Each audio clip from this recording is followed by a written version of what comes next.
Hello, I'm Matt Galloway, and this is the Current Podcast.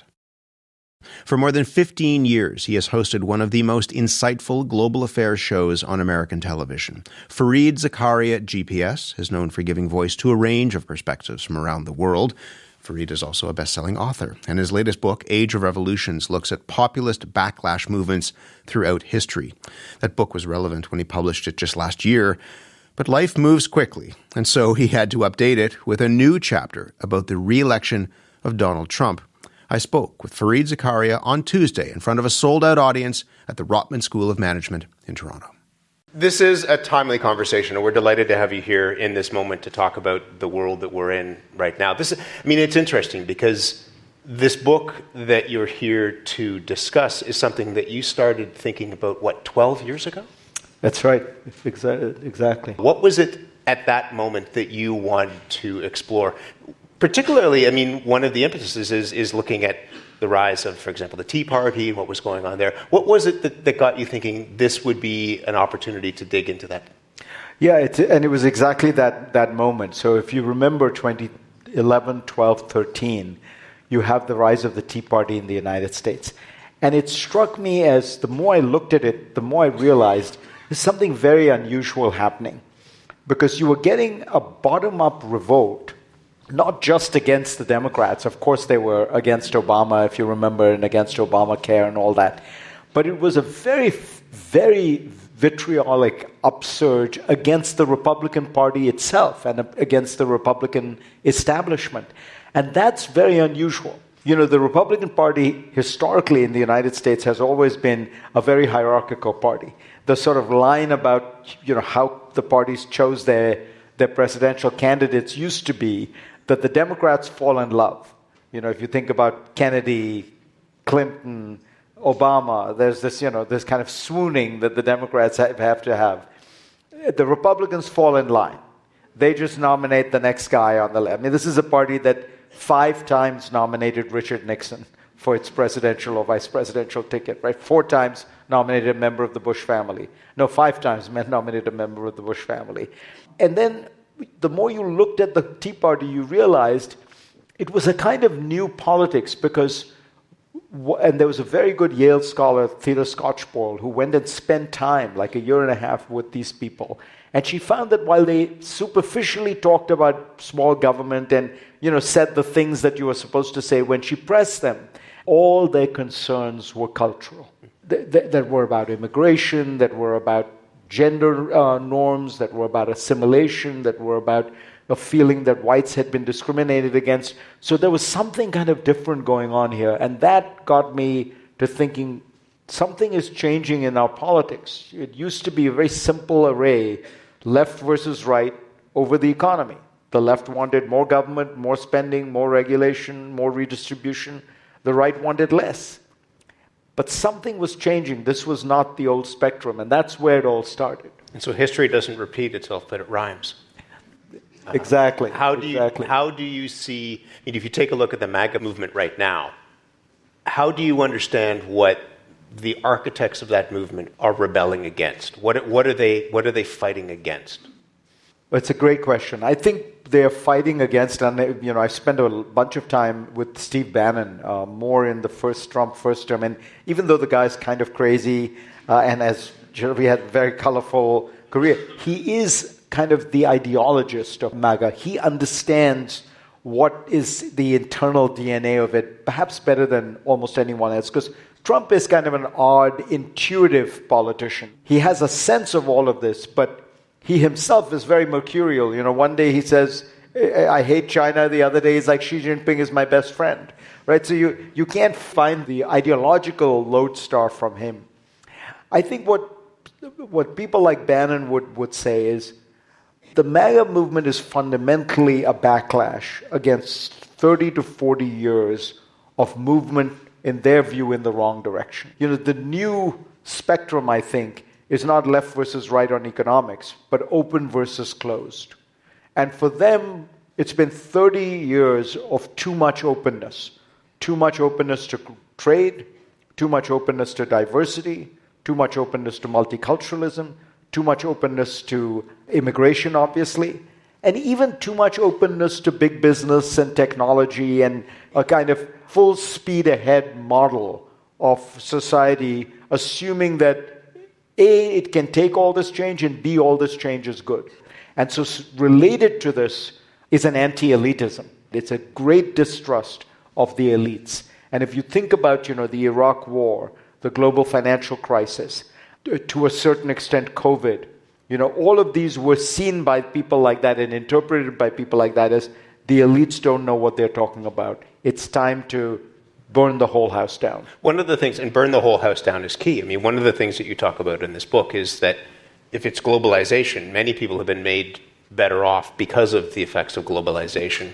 But that is, in your words, secondary to one's self-worth. That the evisceration of one's status leads people to want to burn the whole place down? Do you understand where that impetus comes from? Yeah, it took me a while because when I'm a data guy and you look at the data and it's clear the United States has actually done very well in this 30 or 40-year period. I mean, the simplest data I can give you is in roughly 2005, the Eurozone economy and the US economy were about the same size. The US economy is today twice the size of the Eurozone economy. When Brexit happened, Boris Johnson said that he was so sure that we didn't have to worry about the European market because Britain was going to get so close to the United States, it would be almost like it was the 51st state. Little did he know that President Trump had other ideas for the 51st state. But if Boris Johnson's dream had been fulfilled and Great Britain were to have become the 51st state of the Union, by per capita GDP, it would be the poorest state in America. Poorer than Mississippi, poorer than Alabama. And here's the extraordinary thing. So would Canada, so would Germany, so would Japan. There was a fascinating story in the FT about how the manager of a car wash in Georgia today makes more money than the head of cybersecurity in Her Majesty's Treasury in London. So the real story, I guess what I'm trying to say is over the last 30 years is that the US has leaped forward of almost all advanced industrial countries. And yet, the story in these places is not that these people's livelihood has disappeared, they are on the dole, they are in terrible straits. Of course, there are people like that, and J.D. Vance has made a career of describing in very elegant terms what happened to Appalachia. But for the most part, and the data proves this, people still have jobs, they have new jobs, incomes have not gone down. The United States is at one of the lowest unemployment rates in the last 50 years. The way I put it is, their livelihood didn't go away, but their lives went away. By which I mean, if you go to a place like Youngstown, Ohio, they all worked in the steel plant. The steel plant is gone. They probably went to Korea, if you want to put it metaphorically. They all worked together. They'd all go to church together. They'd all go to the bowling alley together. They'd all go to the Kiwanis Club together. They'd go to the hardware store together. There was a kind of a community that had built around these industries and these factories. And that has all gone away. Now, much of it has gone away not because of globalization. The reason they're not going to church as much is, there's been a broader secularization of society. The reason they don't go to the hardware stores is because Home Depot has made these hardware stores unviable. The reason maybe they don't go to the movie theater is because of Netflix. The reason they don't go to the bowling alley is because the whole bunch of men now do online gaming. But it's much easier to put the blame on something much more tangible, and it became a kind of blame the elites, blame the immigrants, and that narrative is much more visceral. In my experience, people don't actually understand economics very well. But I hate to say this at a business school, but I can tell you from doing the show, it's like, if you were to actually poll people about what is the relationship between interest rates, inflation, they would have no idea. But what they do know is that their world is disappearing, and what they are susceptible to is the argument from somebody who says, I'm going to bring it back. The most important word in Trump's slogan is again. Make America great again. Because it brings you back to some time when all this stuff wasn't happening. And the beauty of the slogan is, you can each decide what that moment was when you were in the Garden of Eden. It almost always is when you were, when you were 12 and had Nick Karen. Nikki Haley once tweeted, "Wouldn't it be great to go back to when we were young and life was so much better and simpler?" And so if you do the math, it's sort of like the 70s for Nikki Haley. And you think to yourself, okay, in the United States, we lost the first war in American history, the Vietnam War. The president was about to be impeached and convicted of high crimes and misdemeanors and had to resign. Oil prices quadrupled. The economy was so bad they had to invent a new term, stagflation, to describe it. And about 100 American cities went through race riots and burning and crime. And this was the glory days that she wanted to go back to. But I think everyone has this nostalgia about some period in the past. And what the right offers to a large extent is a politics of nostalgia. This isn't a new story in some ways. I mean, the book, when you're taking a look at revolutions, you write that rapid changes in technology, economics, and identity almost always generate backlash that produces a new politics. Give us just briefly a history lesson. What happened in the Netherlands that would set this off? Well, I began the story in the Netherlands because it's really the beginning of modern politics. Before that, it was all courts and kings. And the Dutch created the first modern republic. And they invented globalization. And they invented finance. The Dutch East India Company was the richest company in the world at its time. They spawned a whole kind of merchant class that became the rulers of the Netherlands. And so it was the most forward-looking, most dynamic part of Europe, which is to say, the most forward-looking, dynamic part of the world. And inevitably, there was a backlash. And there was a party that was formed that said, let's stop all this. This is too much change. It's too disruptive. It's sacrilegious. You're interfering with age-old traditions. We want to go back to before all this was happening. Let's make the Netherlands great again. And there was as you say, I try to go through century after century where you see this. Probably the most vivid example that will sound very familiar to people is the late 19th and early 20th century. Because, if there is a change that is of the magnitude that we have gone through with the information revolution and globalization, it was probably that period, which people sometimes call the second industrial revolution. Electricity, telegraph, trains, cars, the beginning of movies, completely disorienting what was largely an agricultural life and turning it into an urban, cosmopolitan, industrial life. And in that period, what happens is the politics of the period is completely upended. The creation of communism and socialism and workers' parties and all that kind of thing, and then a right-wing response to it. And what's interesting is even in that period, what you see is that people's reactions when they face these kind of moments of deep discombobulation, uncertainty, anxiety, they tend to be more receptive to a message from the right culturally than a message from the left economically. By which I mean, why do you think that is? I think it's that, again, when you think your world is disappearing and somebody tells you, I'll bring back the good old days and I'll make sure that these terrible people who are upending your world, we beat them up. That's somehow more comforting. It's more visceral, I would say, than the left, which says, I've got 3 policy programs for you. I've got universal daycare, I've got childcare, we'll means test it, and then we're going to give you coupons so that if you go to this place, you get health care. And there's something, it's almost like the left responds with statistics, the right responds with stories. And emotion. And emotion, exactly. And then if you look at the early 20th century, it gets nasty, where you see in places like Austria and Germany, really right-wing cultural figures see a huge revival. And don't forget, people look at, of course, the most extraordinary, ghastly part of it was the rise of anti-Semitism. It is all related to these changes, because what was happening is 2 things. One, you were having the shift towards an urban economy where finance and law and things like that are doing much better. Jews were more prominent in those areas because, of course, they had been disallowed by law for hundreds of years from being involved in anything involving land or industry and things. So they'd gone into the few pockets they had been allowed to. And secondly, there had been mass migration, particularly after World War I. And so there was an influx of people, just as there has been in the last 30 years. And it became very easy to demonize those people and say, they are the reason all these things are happening.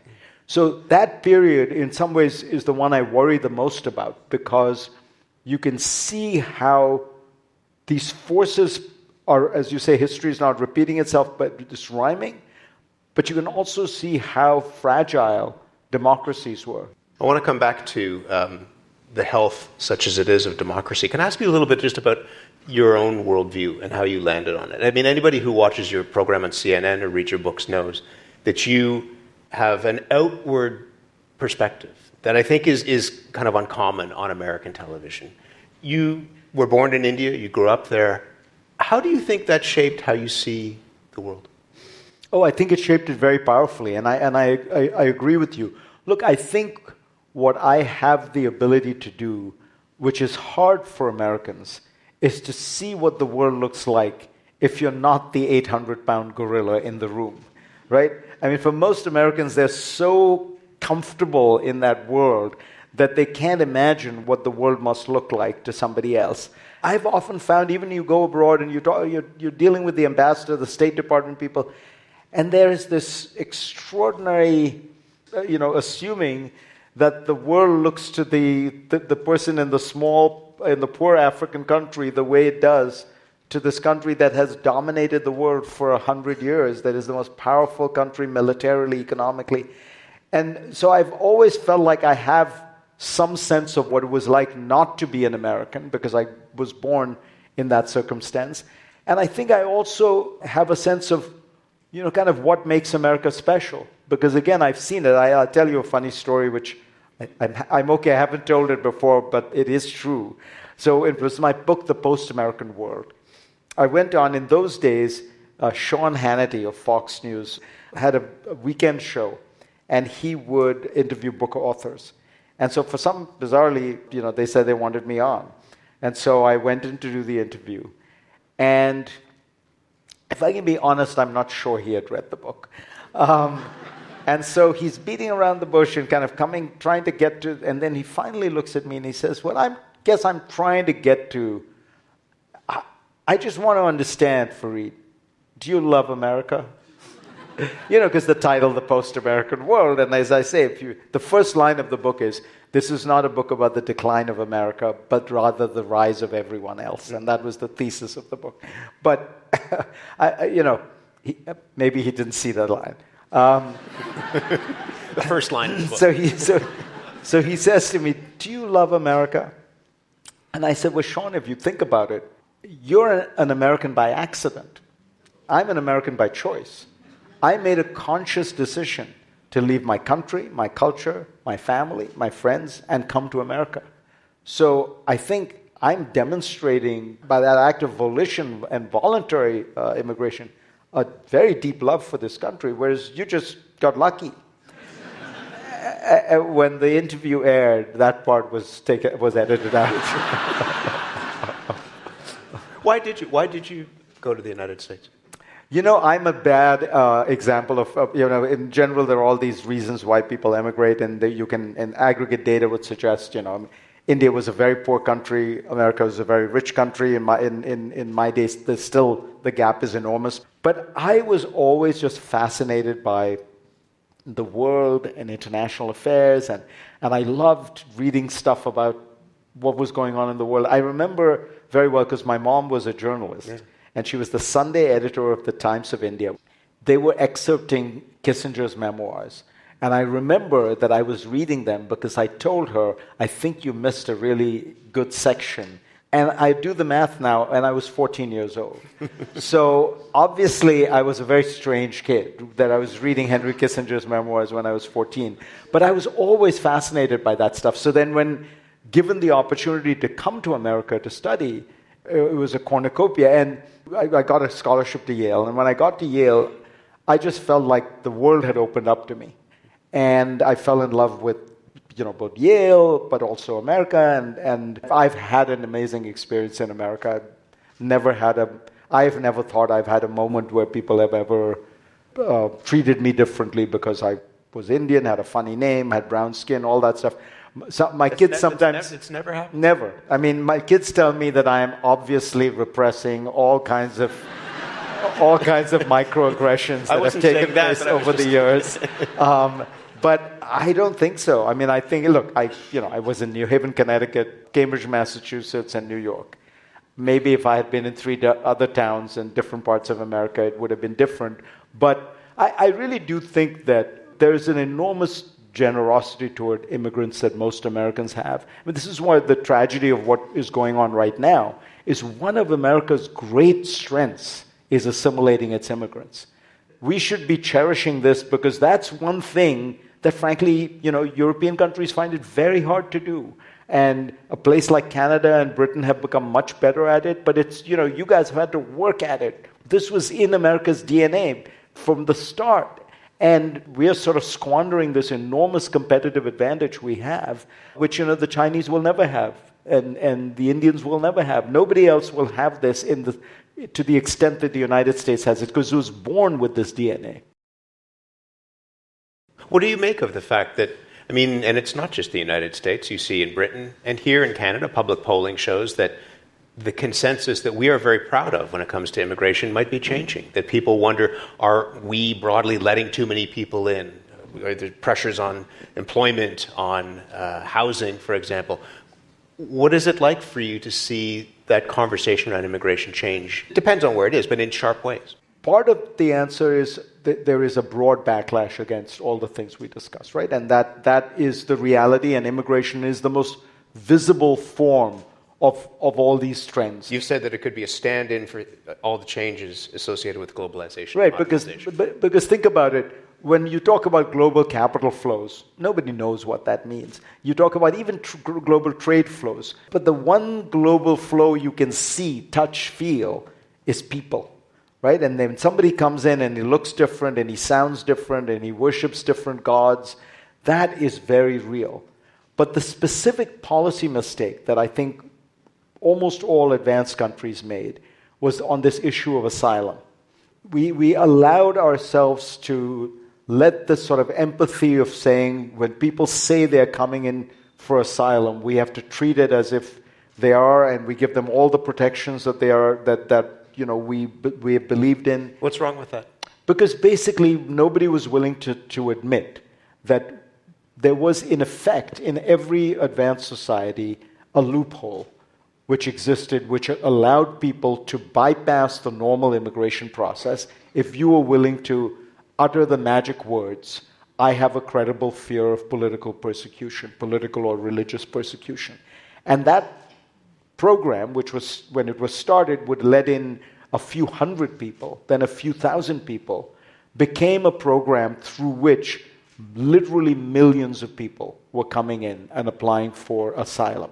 And if you looked at those people, the vast majority of them were obviously economic migrants who had realized, because they might be poor, they're not stupid, that the path to cut the line was to say that you were seeking asylum. And once you did, just to give you a sense, in America what happens, you get in, no questions asked, you get a court hearing and then a second court hearing, which are usually 7 years apart.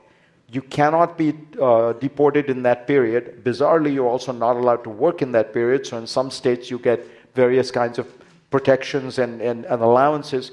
So the whole thing was almost like designed to create a backlash. What has happened is nobody was willing to look at the facts and say, guys, we've got to revamp the asylum system. We've got to create a much narrower track for people who are genuinely in fear of political persecution or economic persecution. Everybody else, you're really just economic migrants. And so the result is you got millions of people coming in across the southern border, not from Mexico, most people don't realize, but from Central America. You got millions of people coming in from the Middle East into Europe, and you got millions of people coming in from North Africa. And that broke the consensus on immigration in the Western world. Just the last point on this, what do you do about it? I mean, we were down on the southern border in Arizona with Mexico before the U.S. election, speaking with people, many of them first-generation Americans, who supported the idea of a tighter border and were willing to vote for Donald Trump, despite the fact that he said there would be this mass deportation, that enormous numbers of people, and you're seeing that now. You're seeing people swept up or living in fear. What do we do about that? If the pendulum swung too far out and is now coming back, how do you correct for that in a reasonable way? I think the most important thing is to fix it going forward. That is to come up with a new asylum system. You just have to accept the reality. No society like America, you can take in a few thousand people, maybe a few tens of thousands of people on the asylum track. There have to be rules about how you do it. You cannot incentivize people to just show up at the border. What I'm heartened by in the United States is there's still very strong support for immigration. There's just not support for uncontrolled, lawless immigration, as I say, of people cutting the line. We take 1 million immigrants, legal immigrants a year in the United States. That's more than the rest of the G7 put together. In a sense, the reason I want to reform the asylum system is I want to save the political support for this. And I think that's true in almost all these countries. If you don't, deal with the obvious, uncontrolled, lawless element of it, you will find people turning on the legal part of it. Now, it is true that in the MAGA coalition, there is a healthy part of the movement that is opposed to legal immigration as well. But so far, it's in a minority. And I think that's going to be an interesting drama to see how it plays out, particularly post-Trump. Because Trump, I think, has been able to bridge these divides. But it may be that starts to become stronger and stronger. People use a lot of different words to describe what's happening in the United States right now. And at the end of this book, you, having started it 12 years ago, you try to reckon with what's going on under Trump. And you compare the United States under Trump, this is a book about revolutions, to the Cultural Revolution in China. Why? Well, because firstly, it has a similarity in that it is such a full-scale effort to kind of attack, disrupt, disempower, and then replace the elites, elite institutions.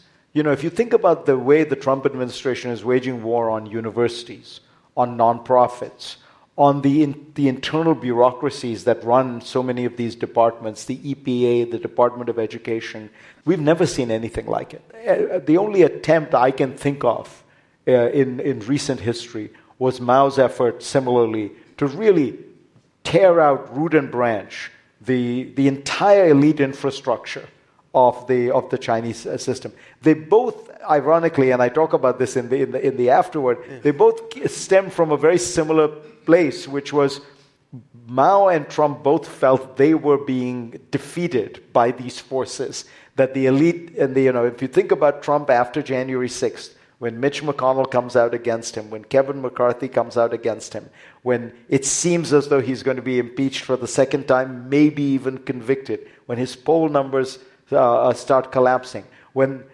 businesses start distancing themselves from him, when the PGA Tour decides they're not going to use Trump golf clubs, which must have been the most deadly blow of all for Donald Trump.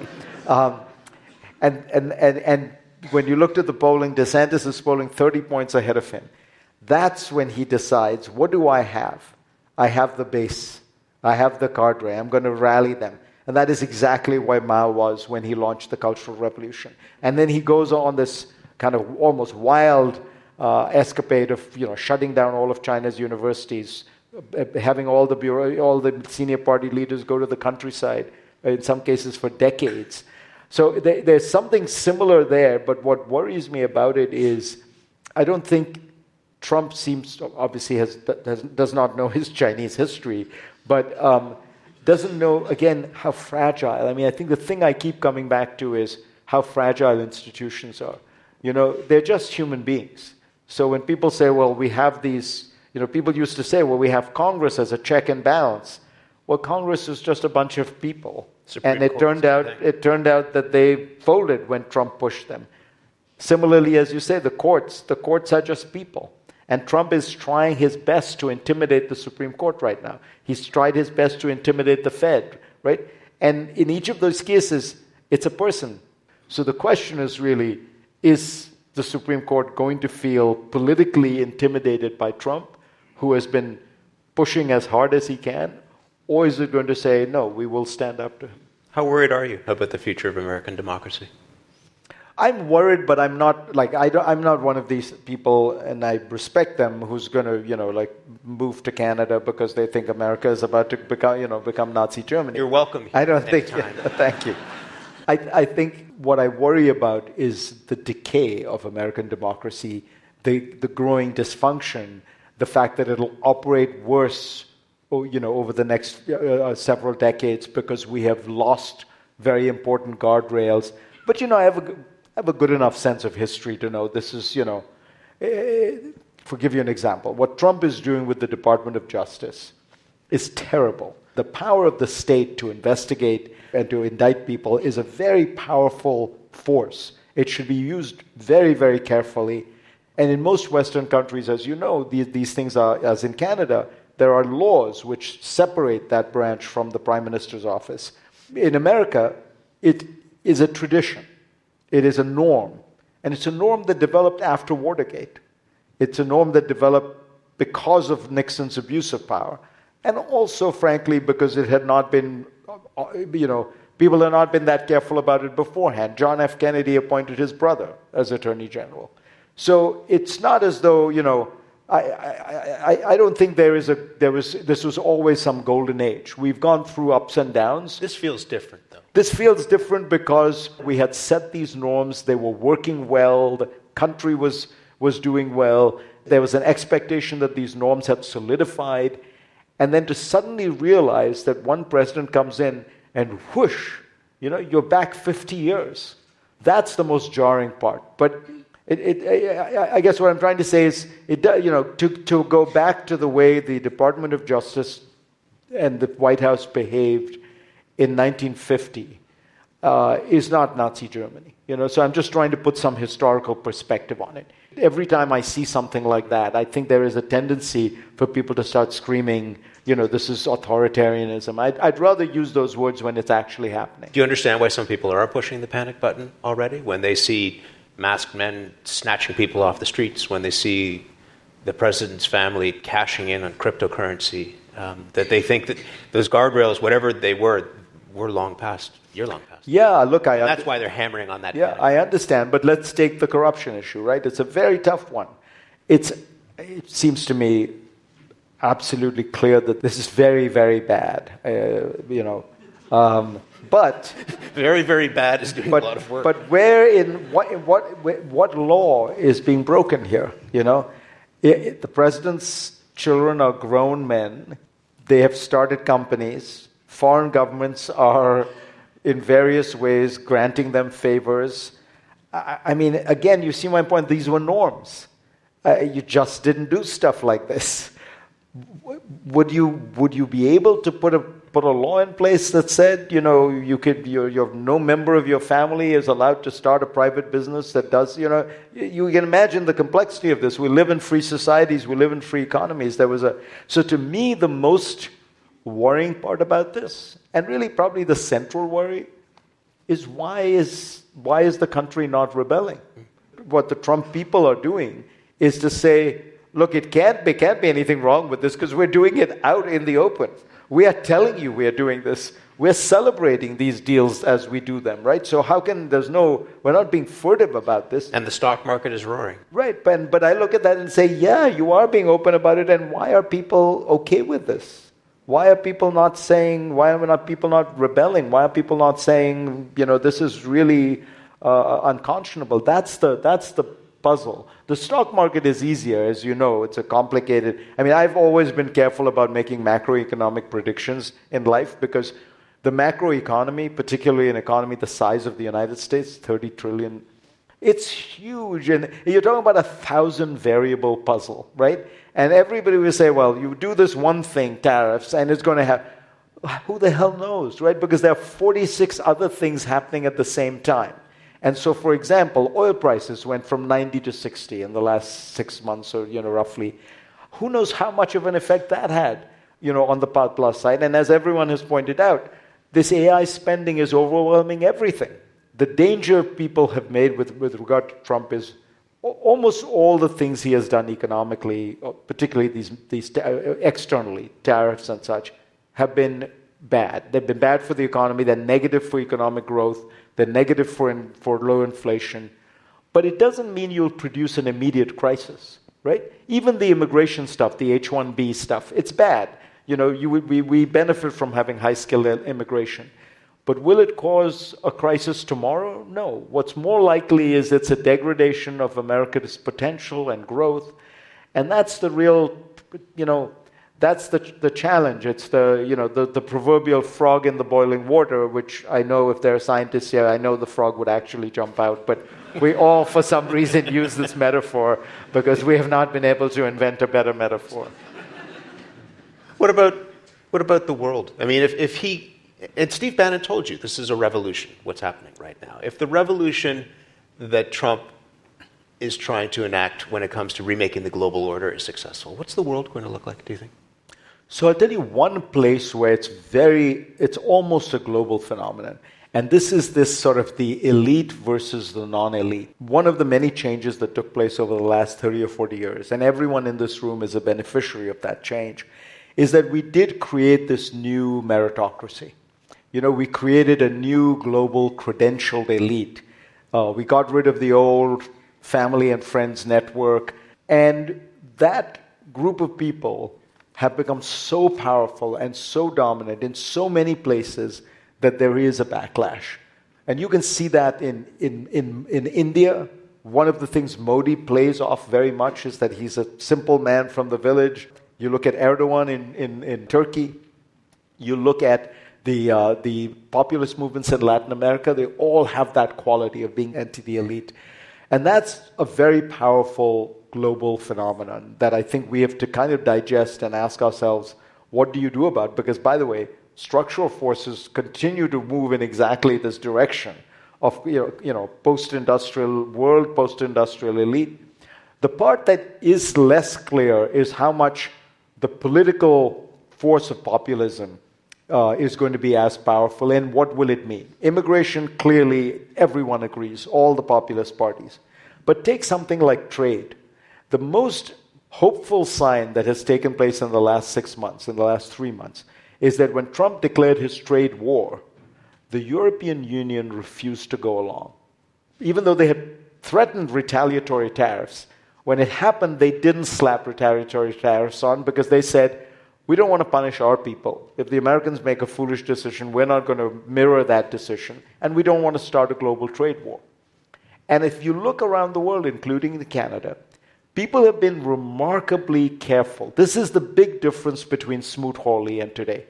The reason Smoot-Hawley created so much of a kind of, such a global problem is that almost every country retaliated. And you got into a kind of upward ratcheting, which left the whole world in a kind of trade war. Now what's happened is most countries are doing what Mark Carney is doing, treating the US as the problem case that has to be dealt with on a kind of separate track, meanwhile actually trying to expand trade with the rest of the world.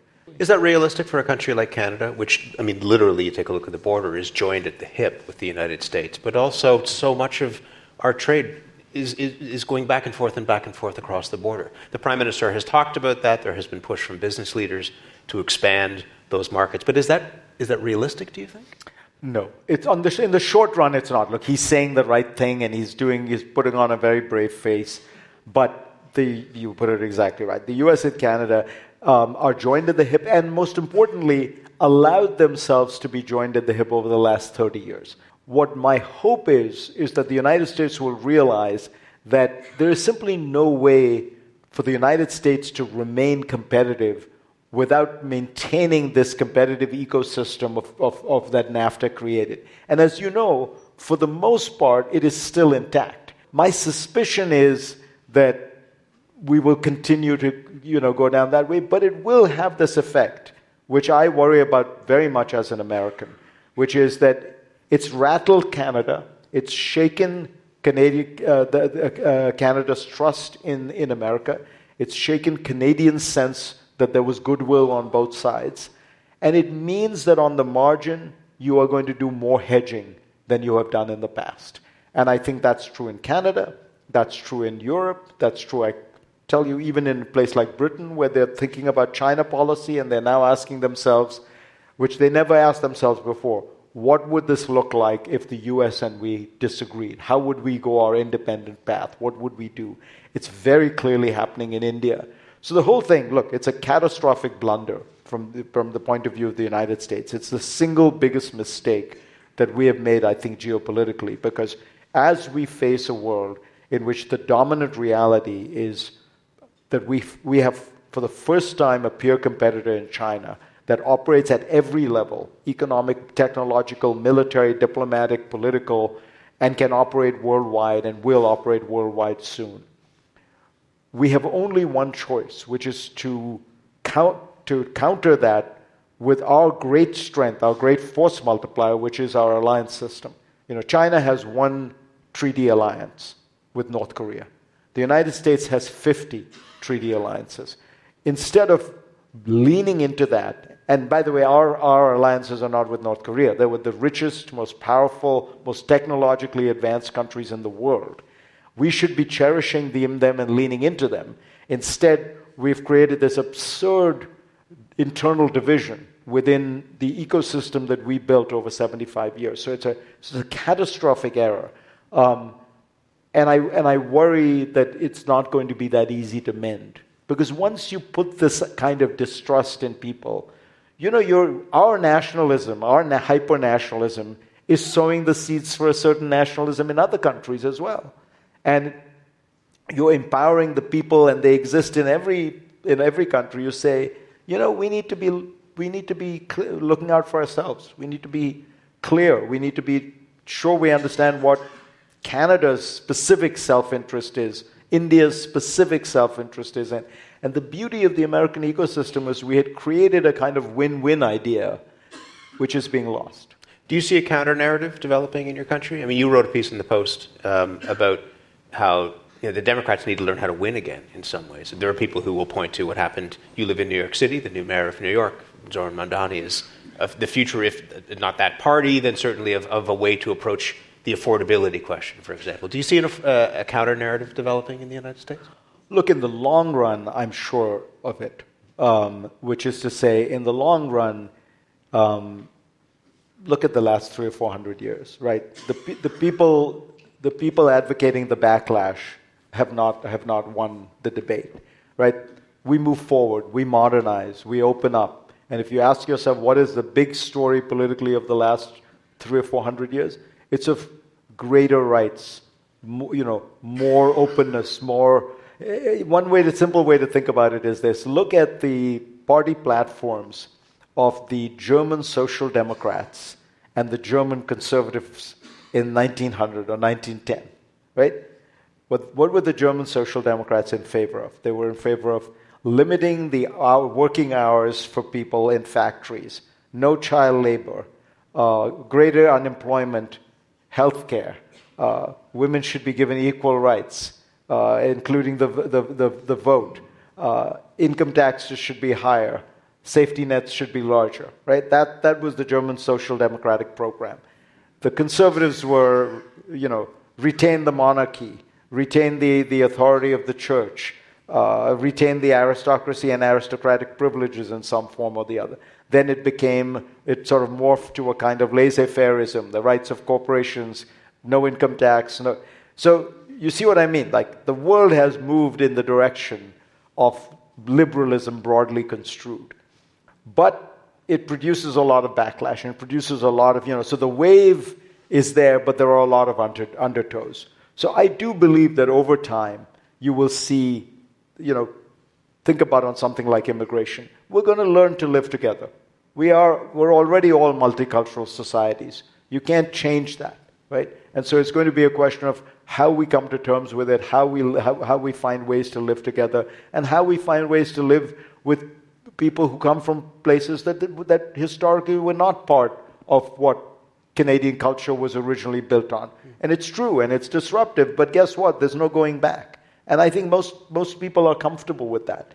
In the short term, the problem is it's very easy for emotion to win over reason. It's very easy for the fear to take over compared to hope.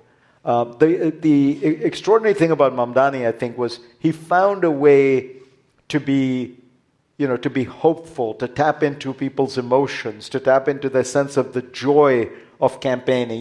There's some of this you have to get people at the gut. You have to, again, I think the left tends to try too hard to get people at the brain. And maybe he's right that you signal these big, simple ideas, even though they're kind of unworkable. If you look at the details, they're not that easy to figure out how would you pay for it and what would be, But you think Trump thinks about that when he campaigns, right? So maybe you're fighting fire with fire, and you have to find a way to get people excited, to get them to fall in love again, rather than fall in line. These are complicated times, and we need interpreters to help us understand what's going on. You are one of the best. It's a real pleasure to speak with you. Thank you very much. Thank you so much, Matt. Fareed Zakaria, everybody. Thank you, guys. Thank you. Recorded live at the Rotman School of Management at the University of Toronto. That's my conversation with Fareed Zakaria of CNN. His latest book is Age of Revolutions, Progress and Backlash from 1600 to the Present. You've been listening to The Current Podcast. My name is Matt Galloway. Thanks for listening. I'll talk to you soon.